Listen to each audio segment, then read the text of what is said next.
everyone. This is Jeffrey Tefertiller back with another service management leadership video podcast. Sorry. We have Rob Akershoek. Yeah, I knew I'd mispronounce it one of these times. Rob is a ITIL 4 expert. He's also an expert in merging different frameworks together. And that's why I wanted to have him on here. So I'm excited to have him on. With that, all ado, Rob, how's it going? Thank you, Jeffrey, for the introduction. Yeah, it's going fine. Thank you very well. I'm getting used to work remote from home, and I can work with a lot of customers that way. So it works out fine. But you're right, it's not just ITIL, it's basically, yeah, I'm working with different frameworks. It's DevOps, it's Scrum, it's Agile development, it's SAFe, Skilled Agile Framework, of course, COBIT, ITIL, of course, IT for IT, Furism. You get and of course we have still PMBOK for traditional project management. So you have to blend it all together, right? So not to forget NIST from security perspective and ISO, whatever.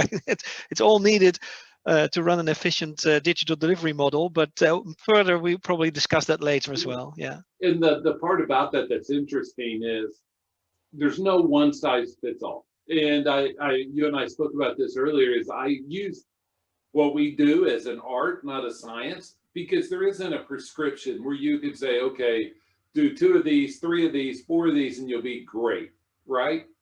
You're right, absolutely right. On the other hand, if you look with a lot of organizations, what practice they actually use, it's a limited set of actually that really are used, of course. Mm-hmm. So you have like many different practices that are used by specific practitioners, like the architect community, they use, for example, TOGAF, right? From the project management community uses PMBOK, Prince2, the service management community, ITIL, but the security community uses their own, like maybe the NIST or COBIT and from risk. So everyone has their own practice, let's say, and development, they use Scrum and Kanban and Skilled Agile Framework. So I guess it's depending on where you are in your IT organization, you use different practices and concepts. So that's all good.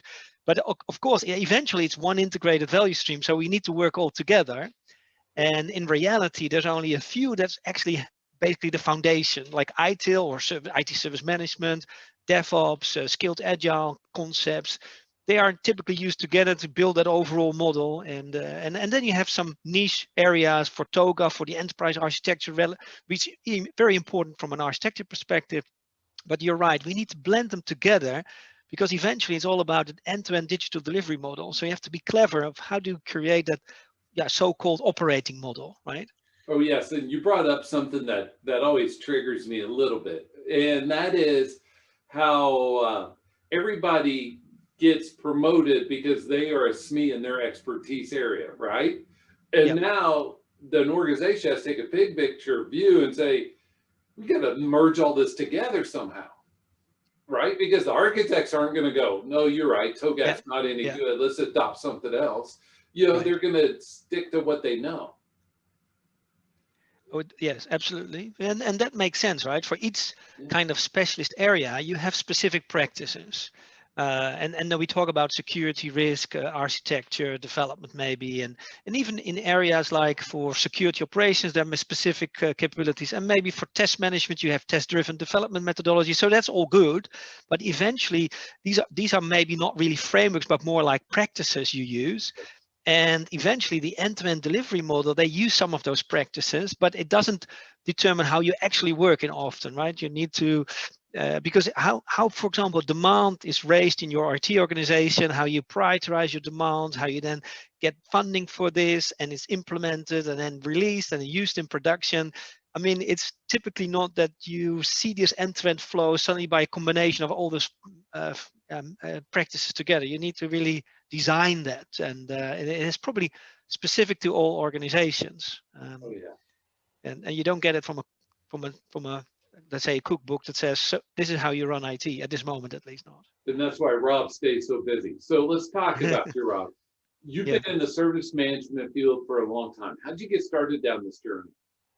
Yeah, so after I did my university study was about business and IT together, so that's really a nice study. But then I started working for a consultancy organization, and somehow I ended up initially in the development space. And in that point, they called it rapid application development. So develop in a short period of time, let's say within 2 months, a solution to solve a business problem. So I was initially more on the development space, but after a while, I moved into projects to implement service management systems, like service management, the service desk, what they call it at that point only as help desk systems, but nowadays that grows into seem to be monitoring, security, and during my journey, I end up with all those IT management specific disciplines. So I was implementing risk management in one part, or cost and financial management for IT, or enterprise architecture solutions. So over the years, I was involved in many of those areas for service management, but also IT management in broader sense. So I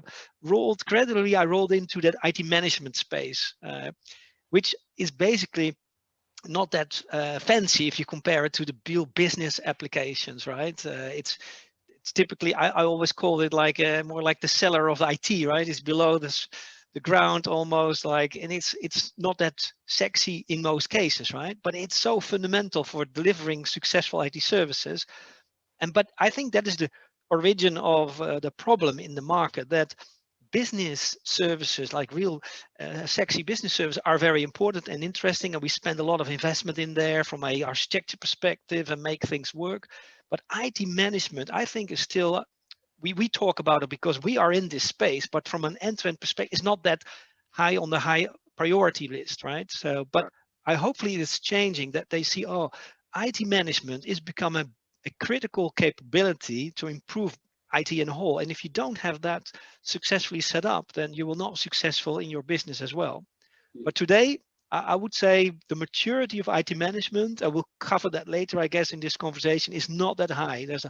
I can give some examples, but it's probably the maturity is still low, although we believe there's a lot possible today, but it's still not that good, I would say.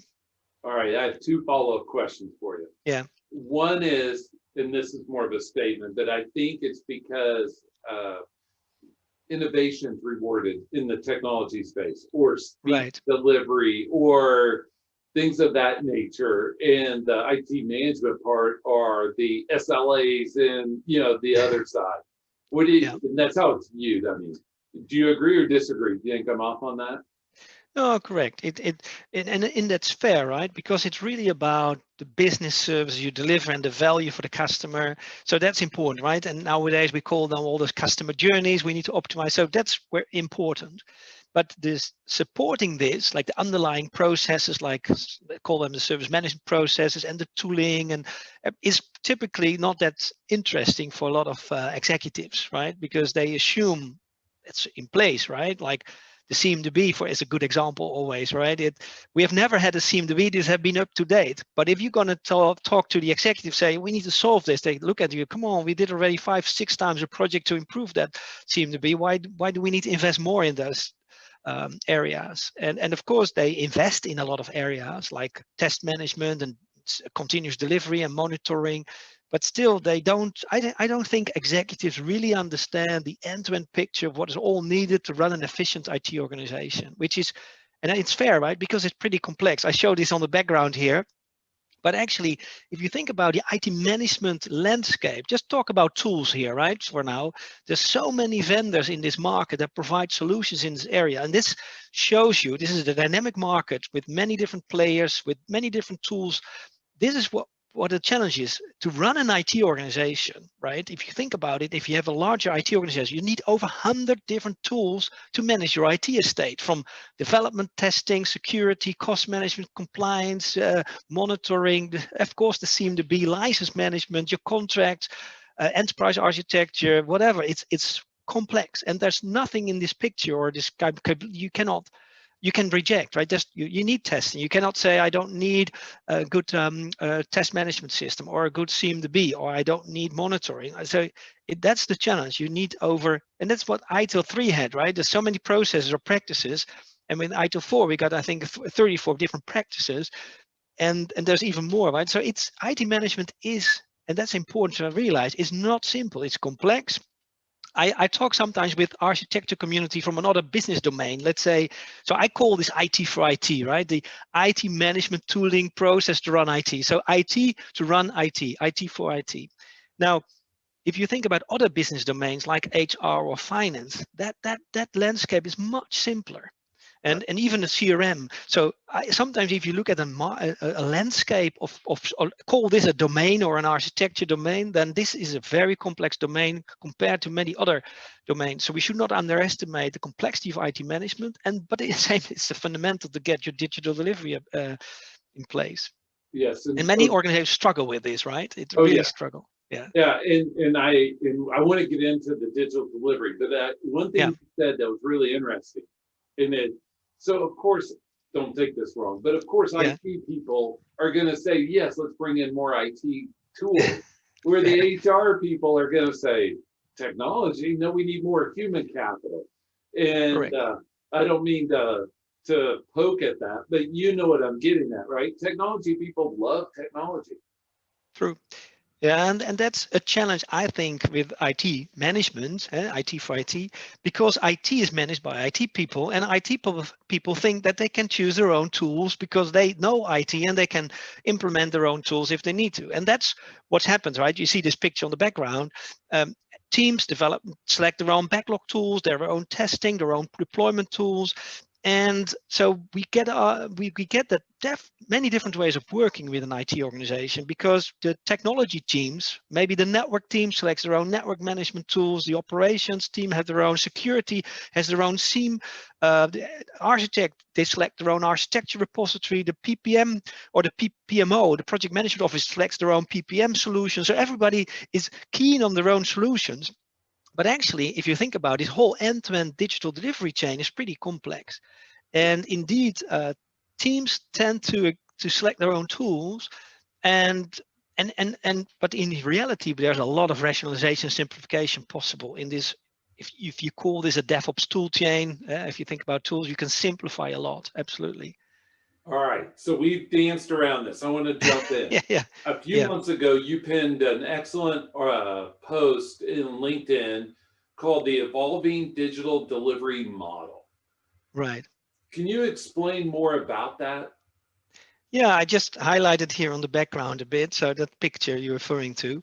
Yeah, so what I did is try to look at what has been evolving the last few years in the IT operating model. So, and what I mean by that, the operating model is a discussion a lot of organizations have, because many organizations are currently modifying the operating model in one way or another. And you see there's a lot of things going on, and this picture tries to illustrate. So you think about how the organization is evolving, how we organize ourselves, or how we deliver, like continuous delivery, or even how we source services. Traditionally, we had large software deals or subcontracting deals, and now we want to sourcing specific services because we have the expertise we need. So it's like smaller. It's becoming self-service, self-help. So I tried to group together what are the key changes happening in the operating model, and which is related sometimes to the architecture model is changing, like we go from monolithic application to maybe container-based, microservices, component-based, so we can easily deploy services.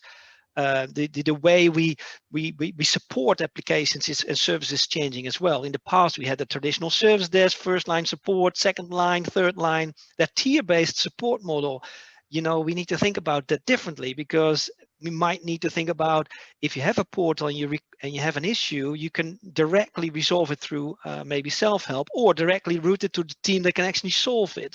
Or nowadays they call that swarming, that we can bring the right people together immediately to solve an issue, instead of first having a person looking at it. So it's not me, goes to the network team, the network team's not me, goes to the database team, says not me, go to the network cloud team, and actually we come back and say, oh, it's a combination of things that goes wrong often, right?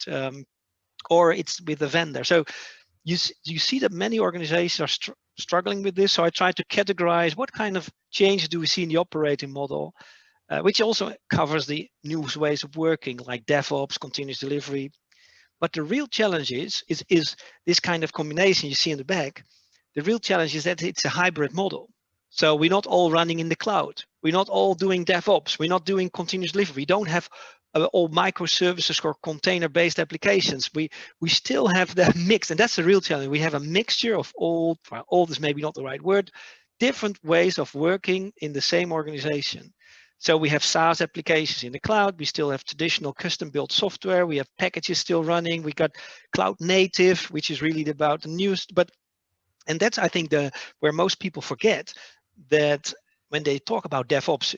Sometimes you go to a DevOps conference and they all talk about software engineering. Well, in most cases, organizations don't want to develop software. They want to consume a service like a SaaS application. So they don't want to build customized software. They want to consume standard market services. So a lot of DevOps models, they talk about custom built software. And that's not per se needed, but that's what typically the examples they show you, Java.net. So the reality is, of course, much different. The reality is 80% is package-based, maybe more SaaS. So you need to cater for that in your delivery model. And I'm not saying that DevOps is not good for that. Actually, DevOps you can do a SAP application management with DevOps, right? But that's typically how we managed SAP in the past as well, right? Typically like a smaller team around SAP, but okay. But the real challenge is that hybrid environment, and not everything is all those fancy engineering that we talk about with the portals and custom mobile apps. We have 80% is just regular IT, but we need to manage it very effectively. Yeah. And oh yeah, yeah. Oh yeah. The other piece to that is there's vendors everywhere, right? Vendors are touching every piece of that, and I think as technology is evolving, we are going to be more out of the box. We are going to, Yeah. these people with the custom developers in house, that's not going to be as mainstream. I mean, in some industries, yes, but that's not going to be as mainstream, right? No, I guess we need to recognize, sorry that I disrupt, but a lot of organizations believe now they're the IT company, like banks and financial institutions. But I would say, no, you're not. Your product is not an IT product. Your product is a banking product or an insurance product. That's your product. And so you're not an IT company. So although IT is very essential, but you should not say I'm delivering. It's no. Your business is a different business. And even with Netflix and those kind of companies, no, IT is not their differentiator, right? Yeah. I mean, if you look at Netflix, it's really fancy, but everybody can create nowadays those apps where they can consume video services, right? That's not the differentiator. It's the content they provide, it's the network they have, and it's their market product. And it's the same with those organizations. It's not IT the differentiator, and Uber, it's not their IT that differentiates them, it's their market model, because everybody can build nowadays a mobile app to do requesting those kind of services. There's even open source products that do similar things there, right? So IT is a differentiator, but you're not an IT company. You make money with in banks and financial, but any company is not an IT company, and they should not say I'm IT. And even organizations like banks, they believe that software engineering is very important to them. I'm not saying it's not important, but think about the features they have on the mobile app. One bank has a mobile app and the other bank, so you build a feature earlier, but the other app will have the same. I don't see that much difference in my mobile experience between the different banks, right? So, and of course we talk about customer experience, but what's really important is not the individual IT that works well, the end-to-end customer journeys that they experience, right? It's not about the features that you get in a mobile app. It's really about the full experience that a customer has with the engagements. It's not just mobile, it's maybe on the website, it's everything, right, together. And that's the real challenge that most organizations need to figure out. IT is not a separate, it's not 100 different applications. It's an integrated set of technologies that need to work together. And that's where DevOps problems comes in, right? It's not about 100 DevOps teams that develop their own products. It's really about how do we all work together as these teams to make our business with our customers work. Yeah, and what you touch on is the same thought process, in my view, that's happening in the infrastructure world. Companies, large companies are saying, we're not in the data center business. Let's just outsource it all to AWS, Azure, whatever. Right. I mean, a huge bank here in the US, Capital One, went no data center. They made that their mission like 3 or 4 years ago. And all I'm saying is that's on the infrastructure side. It's coming on the dev side as well. I think so, yeah. We often talk about no ops, right? On the other hand, you could say no dev. Why would you? And of course, you want to develop because that's where you have your 10% differentiator maybe. But the rest is you want to consume market services, but you need to integrate them. And that, I think, you move in from development, and for me that's also development, by the way, but you move away from software coding to integrating existing market services together, and that's your differentiator. Yeah. If you build a car, you don't build the components yourself, you compile all the components in the market in a clever way together, and the things you cannot buy and not integrate, you need to develop yourself indeed. But you need to be an integrator, I guess, and it's not a new word either, right? You need to be a service broker where you can compile services from different organizations. And you see that with Google. Google, for example, provides services for machine learning, and you can leverage those components in your own service. You don't need to develop AI components yourself or Internet of Things components. You use a market service for those, and then but your real challenge is how do you integrate all those components together, like in a journey for a customer. Right, the stitching them all together. Stitching together, yeah, and then working with your vendors in the ecosystem. Yeah, that's the artistic part that I always talk about, because it's how do we stitch it together. So digital delivery is a pain point for many organizations. They are figuring out, how do I deliver well? How do I do it timely, cost effectively, all that sort of thing. Why do you think it's a pain point?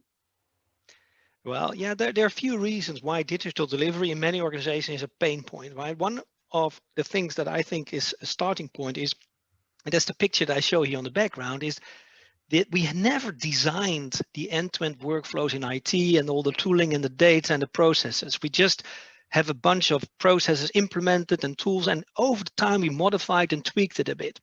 And to illustrate it a bit, how many organizations are not working with monitoring over more than 20 or 15 years, right? And 10 years ago, we talked about business service management, and we talked about service models in the CMDB. And after 10 years, we've not figured it out. We're still talking about service management and the CMDB and monitoring. Monitoring is not new. We talk about business chain monitoring in the past, but monitoring is still not very well implemented in many organizations. And that's weird because it's not a new space. And the funny thing is that we never have a good plan and architecture for this IT management domain.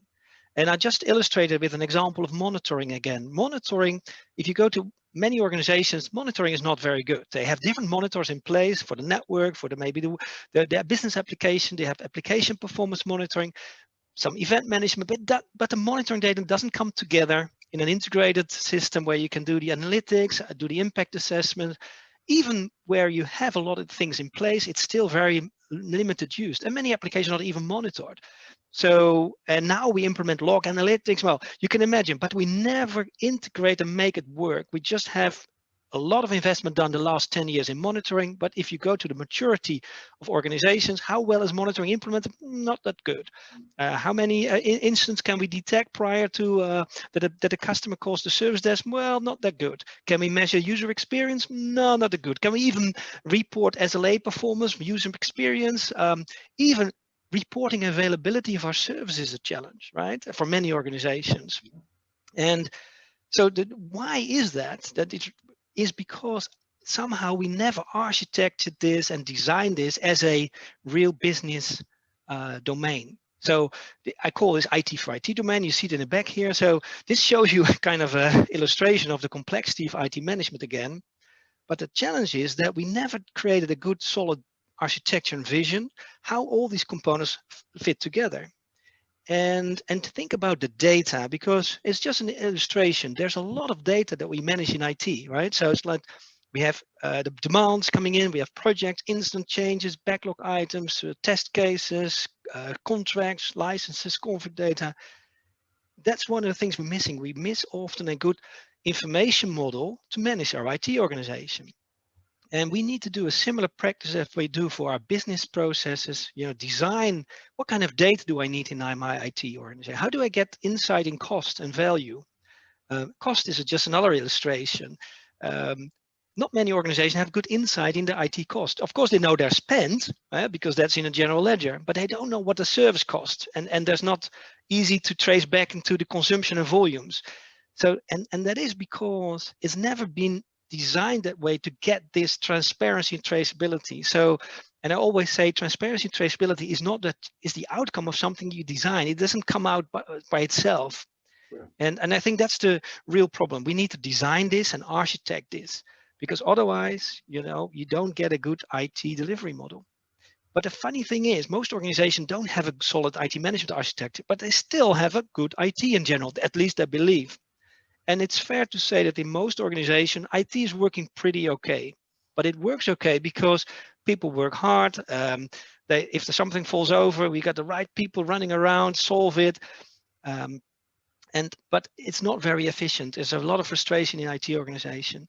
But from the outside, it still looks okay. But that's with a lot of organizations. If you go to the inside and look how it's actually done, you say, ooh, you could even wonder that this organization is still alive sometimes, right?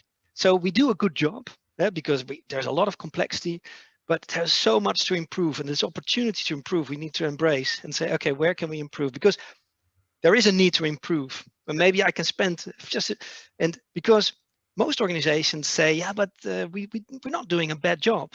But you think about what's happening now. This picture shows that the coming 10 years, right? The number of components in IT is growing dramatically. So, and I'm not saying the number of applications, but just the number of components and services you have in your IT organization will grow. It's based on Internet of Things, your cloud services, containers. So we're growing complexity, more components, more vendors in the ecosystem, more changes, more releases, more security threats, more vulnerabilities, more compliance issues, because regulatory requirements only go up. We need to adhere to more and more. So it's the more and more, and that's the real challenge. If we think that we can manage IT the same way as we have done the last 10 years, forget it. That we need to do it differently, because more and more changes, more product, more services, more consumption. It's more fluctuations, more threats. And I'm not saying to scare people, but that's the reality, right? It's more and more. And of course, people say, no, we're going to rationalize our application portfolio. We're going to live less. Yes, you have less of that old applications, but there will never be less, because there's no organization that says I will have less IT. No, it's coming more and more. We automate more. We have more automation. We got more components, more, and that's what we need to realize, that we also deliver more with the same people or even less. So we have to become more efficient and effective, and we manage that with more vendors. I mean, if you think about in the past, we had maybe 10 vendors you work with. Now you work with hundreds of vendors. And that sounds simple, but the reality isn't. It's really complex. And if you then look at how we manage today, we still send an email to a vendor if there's an issue. We don't have integration with them, just to illustrate, right? So there's a lot to do. And I don't want to scare people off, but I think there is an opportunity now to simplify and improve your IT, and at the same time be able to handle this kind of growth. So and I think that's an essential thing to do. Yeah. Plus, I think the rate, you said growth, I think the rate of growth, the rate of change is picking up. It's not slowing down. And, on all of those facets, it's all picking up.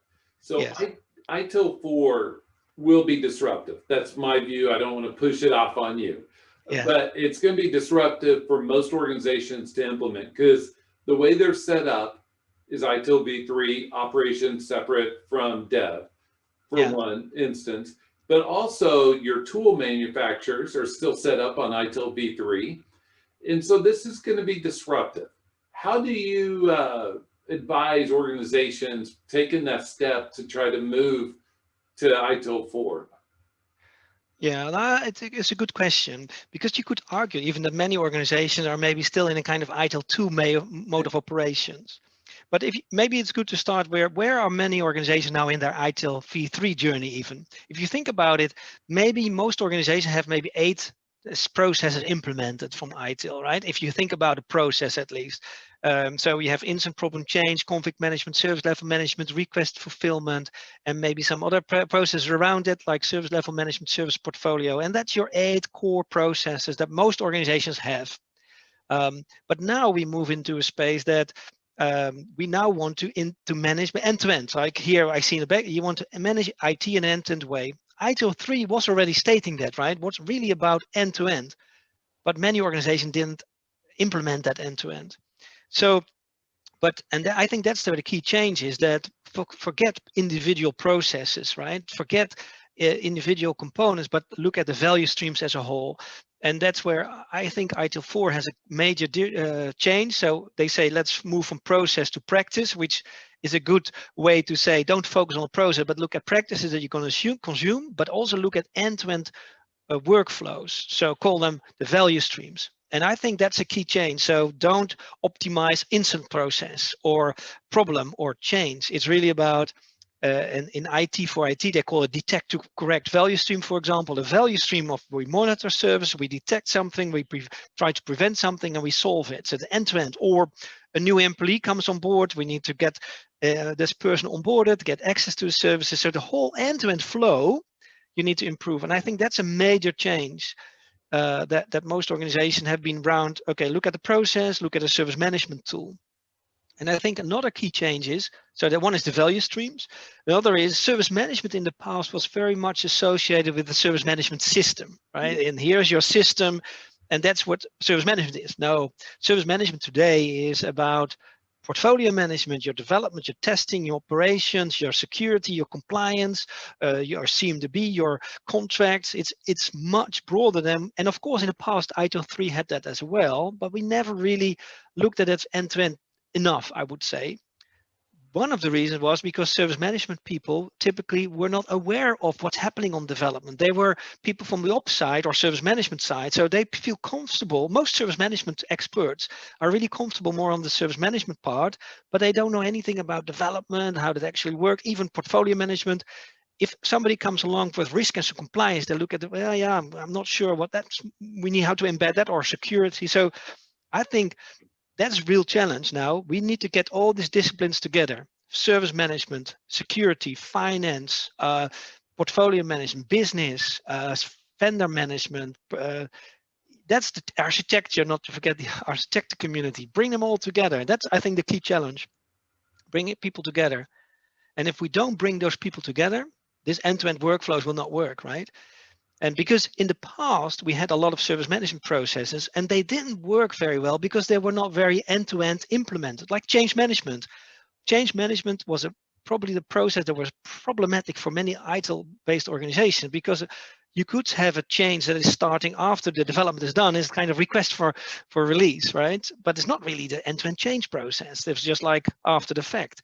But really now I think the key major disruption is all these different kind of teams in the, or disciplines, need to work together. And basically DevOps tries to do the same, right? Bring them, all the people together. But I think that's even, you need to do it bigger. Bring all these people together to make this end-to-end value streams working for you.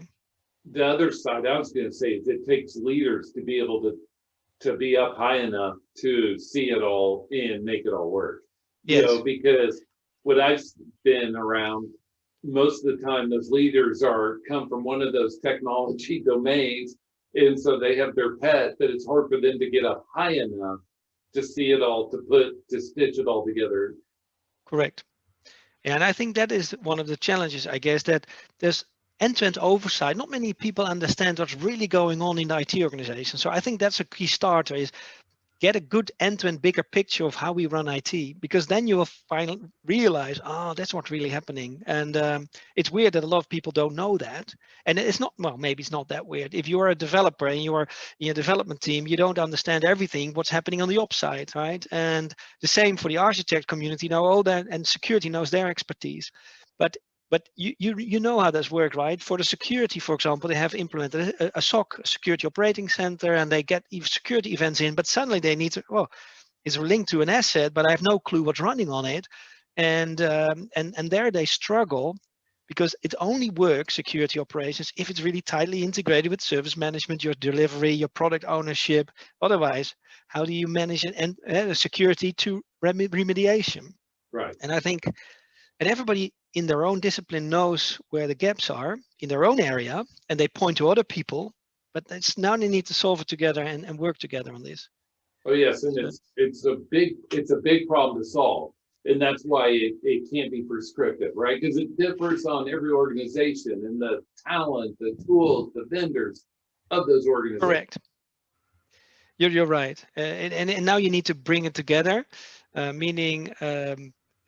Because everyone has their own expertise, and that's, I think, you need to leverage, and that's what sometimes you need a person that can coordinate to say, I will look at a bigger picture and get all the people that knows part of it. So the development people, ops people, security, compliance, finance, work together. That's the only way to do it. Oh, yeah. And of course that sounds logical, but I've not seen many organizations doing it actually, because they believe they're doing it, right? But in reality, it's not. And this picture on the background here is just to illustrate that a bit. There's a lot of data in IT, and typically when you test, you can start easily in your own organization and you ask yourself contract. Just pick one. So it's one of the boxes on this picture here is contract. And then you ask yourself, okay, where are the contracts managed? Oh yeah, they're in the contract management system. So that's really nice. But do we link those IT contracts with the vendors to the applications in our application repository or to the C&B? Well, yeah, it's not really linked. No, of course it's not linked. But that's just a symptom of an island again in our IT organization. And it sounds so simple, but in the reality, this is blocking us. Right? That's why the C&B is not up to date, because how to get the C&B up to date, you need to link it to your deployment and request fulfillment processes. If somebody deploys something, even if it's a server database, we have to tag it. Where does this belong to? Who asked for this? Which application is going to consume this? So it needs to be part of the way of working. And but that's the only way to do it, because nobody can oversee all this complexity, is to work together and identify owners of these areas, like who's owners, like sort of capability owners for the IT part. So we have people responsible for the financial part of IT and for the portfolio management, for the development, for monitoring. And those people, identify those in your IT organization, identify the capability owners, what you think are, and then we need to create a capability model for IT. How many organizations have a good capability model for IT? Yeah, and where you can plot your ITIL practices to? Not very many. No. And of course, organizations talk about creating an operating model, and many organizations have created an operating model, but it's too high level. It doesn't tell me, how do I operate my IT? What capabilities do I have? How is that supported by the right set of tools, the right data, the right integrations? And because eventually, that's about this integration, right? We need to make things flow. And we talk about flow in DevOps, right? Make things flow from a demand into a backlog, into production. But to make things flow, it's a little bit more complex than we actually think about in reality. For many DevOps teams, one team can solve this typically by itself. So you see those examples of organizations that they say, I'm very good, I'm going to talk about DevOps and my DevOps and continuous delivery journey. But if you really zoom in, you say, it's actually those two teams only, or specific that technology. And then you could argue, well, it's not enterprise level, right? And that's the challenge. So but we make each other, it's like a lot of organizations tell how good they are. So they go to stage and tell, this is what we've done. And then you believe, oh, gee, I'm lagging behind because I cannot do what they do. And I can assure you, they cannot do it either, because they only do it in a small domain. And within maybe those two applications. And you can easily recognize those by if you ask them, show me your CI/CD pipeline technologies. And if they show you Jenkins and some other components, you say, well, that's not the full picture, right? That's just a small part of everything. You have much more. And I think that's the reality. The good news is, right, you're probably not that worse off than other organizations. That's the good news, right? Although you believe that we cannot do what they can do. But now it's still an opportunity for you to think about this bigger picture. Oh yeah. So yeah. Oh yeah. Well, I don't want to cut you off, but that brings up a conversation of merging frameworks. I think that's the opportunity you're talking about, is how do we merge all of what we do into something that we can do better? And Correct. How do organizations, I mean, this is a delivery conversation, it's a transformation conversation. How can we merge those better? Yeah, no, that's a good question, because one of the things I think you should start off with, and of course, let's maybe start with, there are many different frameworks and models out there. We talked about a few, like ITIL, of course, COBIT. We have maybe some ISO standards. It's scaled agile framework like SAFe, IT for IT. Nowadays we have FreeRhythm, there's a new for looking at service management, and PMBOK, TOGAF. There's a lot of different practices, but eventually we talk about an end-to-end delivery model we need to implement. And basically we talk about nowadays our service value chain, right? That we deliver something is demand, flows through the IT organization and generates value. Everybody agrees on that. We need to generate value, manage the costs, manage the risks, right? And we need to optimize our delivery. So I think the good start would be is even stop looking at frameworks initially. Says, what does that end-to-end value stream look like, right? And we know that. What kind of capability do we need? So we talk about portfolio management on one side, where you have the demands coming in, we have architecture, we have development testing. So you build a kind of a picture with all the capabilities. And then you're going to say, and this is just a simple illustration, you got your dev and ops, what kind of capability do I need? And then you're going to look, what kind of practices can underpin this? And I cannot have 20 different practices. So you probably select a few key practices. And in the market, there are eventually only a few, which is your foundation. It's ITIL still, it's the DevOps, it's Scrum maybe for us for the development part. It's maybe some framework for skilled agile like nowadays, where we have portfolio backlogs and product backlogs. So you have like, say, a few methods that you say, this is where my foundation is based on. And hopefully I'm also participating in the open group with the IT for IT forum. So IT for IT gives you a good sort of reference model to start off with. And then you say, this is what I use with ITIL for, this is where skilled agile fits in this DevOps. And then you can build your model.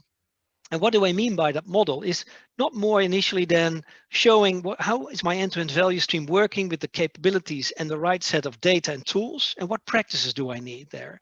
And of course, there's more. You have security practices, but that is typically embedded in the way of working. So security cannot be saying, NIST is my security framework code. So no, security needs to be embedded in your way of working. It's part of your design, it's part of your development. So it can never be a separate practice. Of course, you have separate practices for risk management potentially, but eventually you need to understand everything needs to be embedded in that way of working.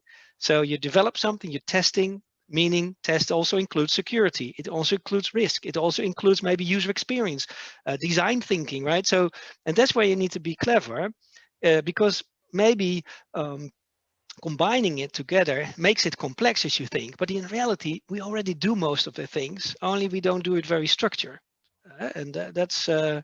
But I think start with the bigger picture first and look how everything should be working in an ideal world. Then you can assess how far am I away from that, because that's one of the challenges. And I created a post on LinkedIn this week. What cards are you going to play in 2021? And I created 21 different epics to improve IT. And they're very like, it's your implement service portfolio management, improve the CMDB for once, implement security monitoring, test management, whatever. The problem is there are probably hundreds of things to improve in IT. So the real challenge is understand where you are today. It sounds stupid, of course, but it's still a good ITIL practice and say, we don't understand very well what we need to improve. Of course, we know that we need to improve 20 different things, and we know all these initiatives because most organizations have enough initiatives to improve IT. It's the security operations, there may be license management, there's a vendor integration, and you mention it, we have it, right? But now you really need to take one step back and say, actually, I need to understand where I am in today. I need to understand my bigger picture, and then I can select the right initiatives to improve. And don't implement initiatives by silos, because then they fail. Like improving monitoring as an example. A lot of organizations have a monitoring improvement initiative, but it doesn't succeed because what they do is select a new monitoring tool. Let's say it's AI ops, nice word, it's artificial intelligence. So they have a new monitoring, and then they have run it for a year, and there's only 5 applications or 10 applications onboarded. And the others are not onboarded. Why? Because it's not part of the development. It's not part of the release management. It's only a kind of central capability created. And then, we need to onboard teams. So it needs to be part of the monitoring way of working. Your design teams need to build monitors, your standard logging, and so on. But it cannot be a siloed improvement initiative. The same with the CMDB we talked about a few times. CMDB will fail as a separate initiative. It needs to be part of a flow of work. And that's the same with financial for IT. You cannot solve your IT financials if you think that you can create a siloed project for implementation of IT financials. And that's the challenge. Everything is now so much connected that you really need to take one step back and say, okay, I need to create a bigger picture for my IT organization. How does my digital delivery model going to look like? What kind of practice is going to use? create a kind of high-level blueprint. Don't make it too complex. It's more like a sort of vision, right? And then starting to plot the right set of tools you need, the right set of owners in that area. And then you can start some journeys like, okay, if we move to Azure Cloud, for example, how do we manage that? And how do we do that? So you need to create a number of example journeys, because before you know it, we're starting to implement Azure and Amazon. And after 3 or 4 years, we're in a nightmare of IT management again. We have no clue what's running out there, what are the costs, because we've never implemented these practices into the way of working for all these new things.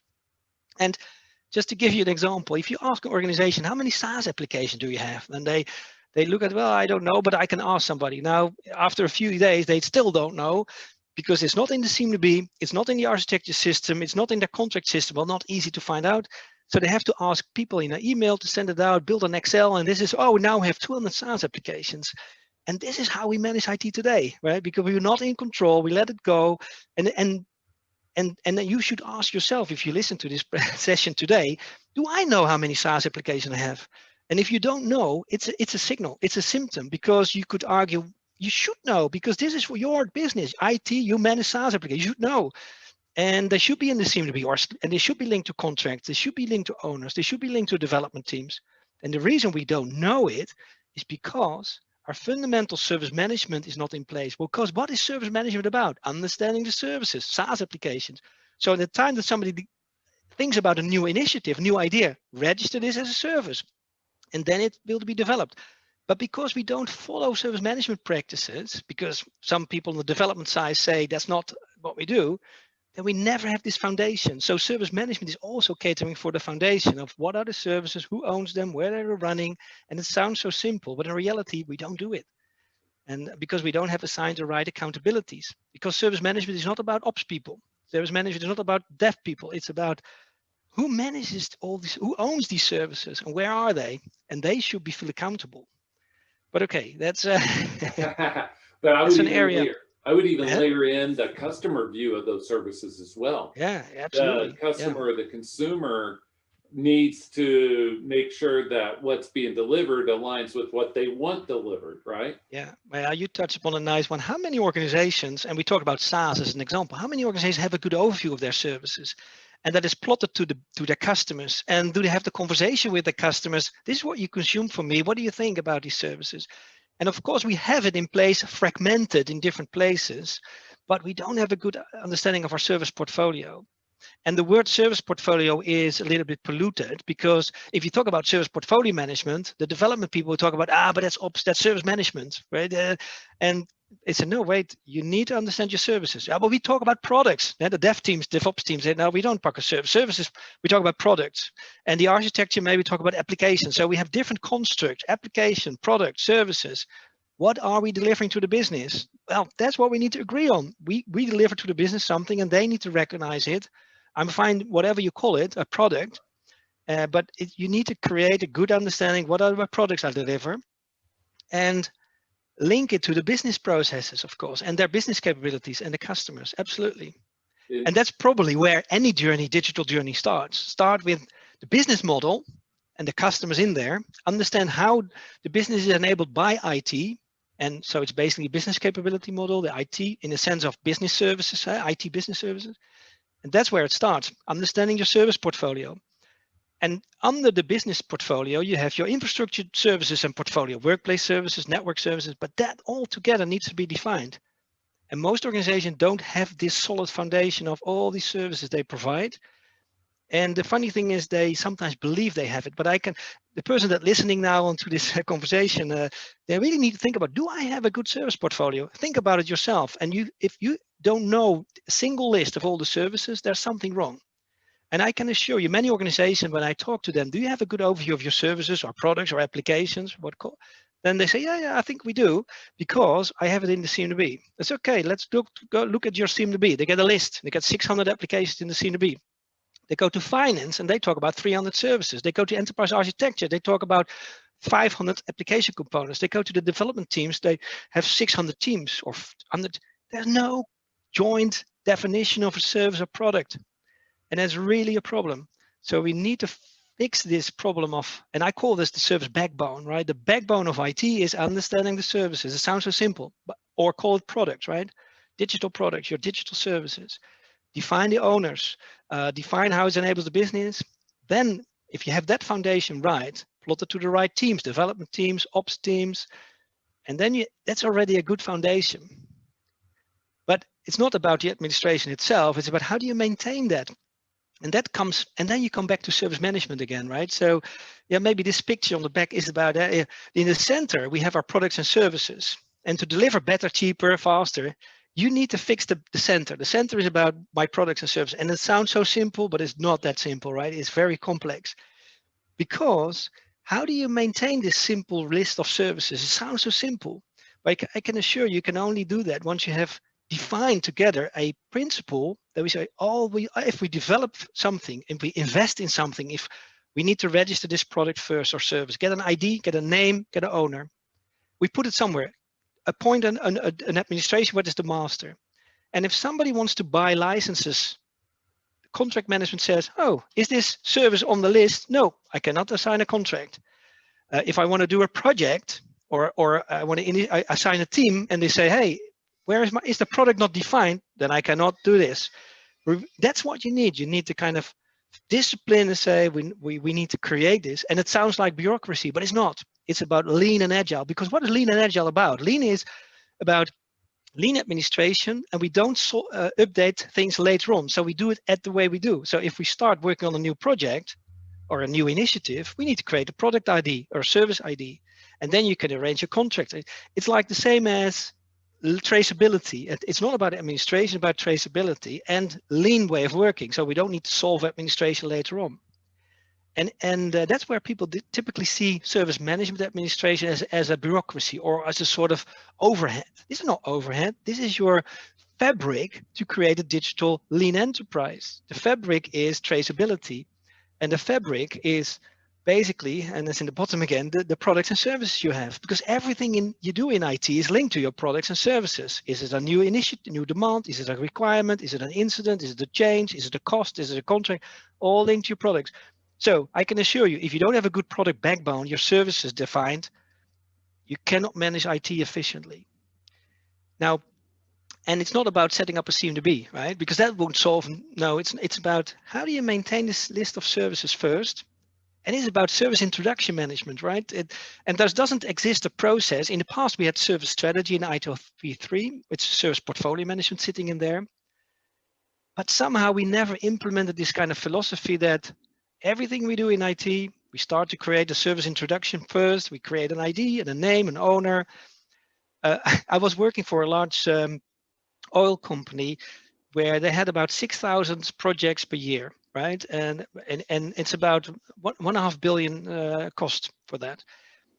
And then I said, let's link projects to applications. I didn't want to call them services, but just applications. So we can link applications and projects. And they were looking at me, the PMO said, well, the project manager knows. I said, well, the project manager knows, but we don't even have a good application list. But once we started to do that, every initiative is linked to an application or a product. After that, all the applications were updated automatically. We get insight what has been delivered. We get insight if do we do the right project? Do we generate the value to our customers?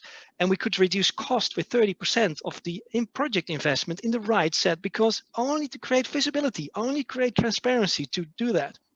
It's not about linking it. It's about what the value do we get out of that. And for me, linking and is so important. We misunderstood what that means, because it's really about traceability and transparency again. Everything we do in IT needs to be traced back to value.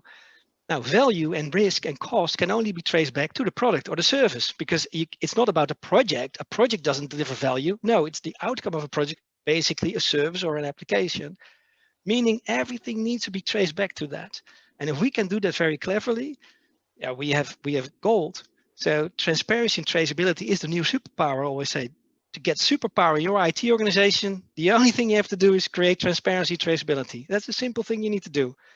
And you have superpowers for your digital delivery.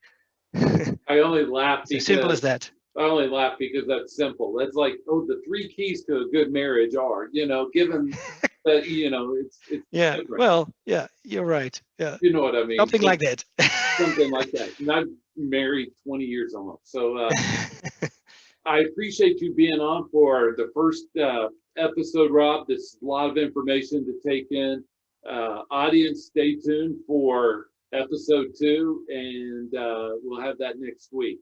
Thanks, Rob. Thank you very much, Jeffrey, and thank you for listening, and have a good digital journey. And we'll be right back with Jeffrey's closing thoughts. Hello, everyone. This is Jeffrey back with closing thoughts. We thank you for joining us. We thank Rob for sharing his expertise on part 1 of this 2-episode mini series. It was so good, and we didn't want to confine Rob into one small episode. So we said, hey, let's share. Let's make it 2.